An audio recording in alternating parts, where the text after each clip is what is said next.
வாழையடி வாழையாய் வாழ்வதனை வாழ்ந்திருப்போம் என்று நீடூடி வாழ்வதற்கு உதாரணமாய் நம் தமிழன் சொல்லிச் சென்றானே, அவ்வாழை மரத்தின் வாழை இலையின் மகத்துவம் தெரியுமா உங்களுக்கு?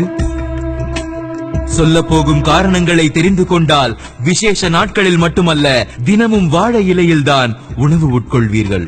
சிறுநீரக கல்லுக்கு வாழைத்தண்டு சாறு உகந்தது என்பதை அனைவரும் அறிந்த ஒன்று. ஆனால் வாழை இலை சிறுநீரகம் மற்றும் விதைப்பை தொடர்புடைய பிரச்சனைகளில் இருந்து விடுவிக்கிறது என்பதை நம்மில் எத்தனை பேருக்கு தெரியும்? வாழை இலையில் தொடர்ந்து உணவருந்தி வந்தால் இளநீரை மறைந்து கருப்பு முடிகள் வளர துவங்குகிறது. தோல் தொடர்பான எரிச்சல்கள், அரிப்புகளுக்கு வாழை இலையில் தேங்காய் எண்ணெயை தடவி எரிச்சல் உள்ள இடத்தை அந்த வாழை இலையால் சுற்றிவிட்டால் தோல் தொடர்பான பிரச்சனைகள் வந்த இடம் தெரியாது. வாழை இலையில் உணவுகளை கட்டி எடுத்துக் கொண்டால் அவை கெட்டு போவதில்லை. வாழை இலையில் உள்ள பச்சையம் நோய் எதிர்ப்பு சக்தியை தூண்டுகிறது. வாழை இலை நம் உடலில் சேரும் நச்சுத்தன்மையை அழிக்க வல்லது. காரணம், அதில் ஆன்டி ஆக்சிடென்ட் அதிக அளவில் இருப்பதால் நம் உடல் செல்களில் சிதைவு ஏற்படாமல் இளமையுடன் அதிக நாட்கள் இருக்க முடியும். தொடர்ந்து வாழை இலையில் சாப்பிட்டு வந்தால் வயிற்று புண் விரைவில் குணமாகும். வாழை இலையில் உள்ள குளோரோபில் பல விதமான நச்சுக்கிருமிகளை அழிக்கக்கூடியது. உணவு எளிதில் ஜீரணமாகும். மன அழுத்தம்,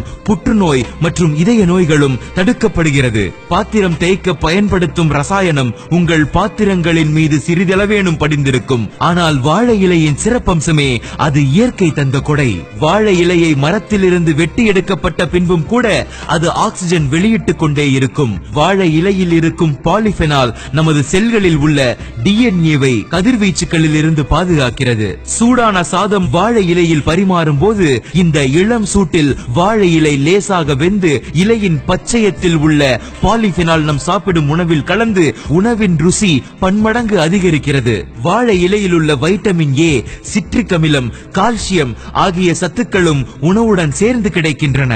வாழை இலையில் வைக்கப்படும் கீரைகள், காய்கள், பழங்கள், பூக்கள் ஆகியவை விரைவில் வாடாது. பிளாஸ்டிக், தெர்மாகோல் அல்லது பேப்பர் பிளேட்ஸ் போன்ற உடலுக்கு கேடு விளைவிக்கும் அதனை பயன்படுத்துவதை விட ரசாயன கலவையற்ற வாழை இலையே பாதுகாப்பானது. வாழை இலையில் உணவு சாப்பிட்ட பின் அதனை அலச வேண்டாம். அவ்வகையில் தண்ணீர் மிச்சமாகிறது. ஆடு மாடுகளுக்கு உணவும் கிடைக்கிறது. இது ஒரு சிறந்த சுற்றுச்சூழல் மறுசுழற்சி ஆகும். ஆடு மாடுகள் இல்லாவிட்டாலும் நிலத்துக்கு உரமாக மாறிவிடுகிறது. தீப்புண், காயம் சரியாக வாழை இலை எவ்வளவு உதவுகிறது என்பது நாம் அனைவரும் அறிந்த விஷயமே. நம் பாரம்பரியத்தில் திருத்தலங்களில் இருக்கும் இறைவன் முதல் இல்லத்தில் இருக்கும் கடைக்கோடி குடிமகன் வரை அனைவரும் வாழை இலையில் சாப்பிட்டது ஆன்மீகம் மற்றும் அறிவியல் கலந்த நம் பாரம்பரியம்.